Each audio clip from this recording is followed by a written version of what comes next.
سلام به همه ورزشکارا، امیدوارم روز خوبی داشته باشید، روز خوبی رو سپری کرده باشید. اگه بدنساز هستی و دنبال رشد عضله و انرژی بیشتر و ریکاوری بهتر هستی، باید بهت بگم که فقط تمرین کردن و پروتئین خوردن کافی نیست. به یه سری چیزای دیگه نیاز داری که اونا ویتامینا هستن و خیلی کمتر دیده شده و استفادهشون خیلی مفید. یادتون باشه ورزش بدنسازی فقط تمرین تو باشگاه نیست. تغذیه و استراحت و خواب کافی هم نقش مهمی رو تو این قضیه دارن. بریم سراغ ویتامینا ببینیم چه شکلیه.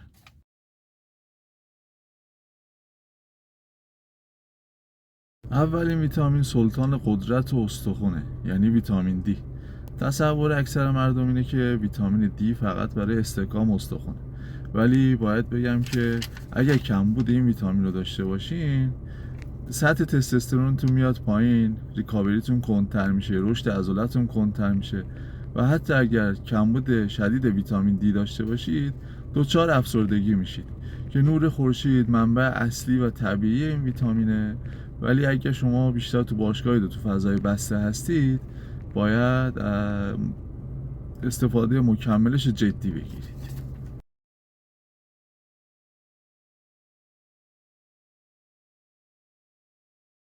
دوستای خوبم، دومین ویتامینی که ضروریه ویتامین گروه های بی هن. B1، B6، B12. این ویتامین‌ها برای تبدیل غذا به انرژی ضروری هن و برای ساخت گلوبول‌های قرمز و اکسیژن رسانی به عضلات خیلی مهمه که کپسول‌های B کمپلکس همه ویتامین گروه بی رو تو خودش داره و قیمت زیادی هم نداره، از توی داروخونه راحت میتونید تهیهش کنید.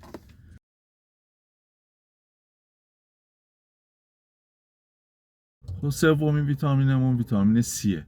ویتامین سی محافظ عضلاته، یه آنتی اکسیدان خیلی خوبه که از تخریب عضلاتتون جلوگیری میکنه، از آسیب‌های ناشی از تمرین‌های سنگین عضلاتتون جلوگیری میکنه و از عضله هاتون محافظت میکنه.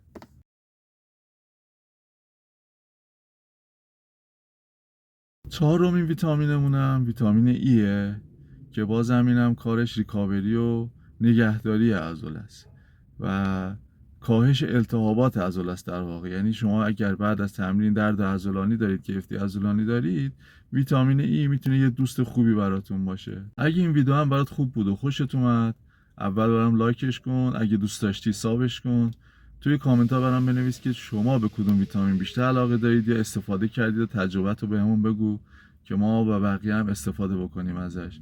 تو ویدیوهای بعدی هم در مورد مکمل‌ها و نحوه استفاده این ویتامین‌ها، چه ساعتی استفاده کنیم بهتره و هدفمون چی از اینا، بیشتر صحبت میکنم براتون.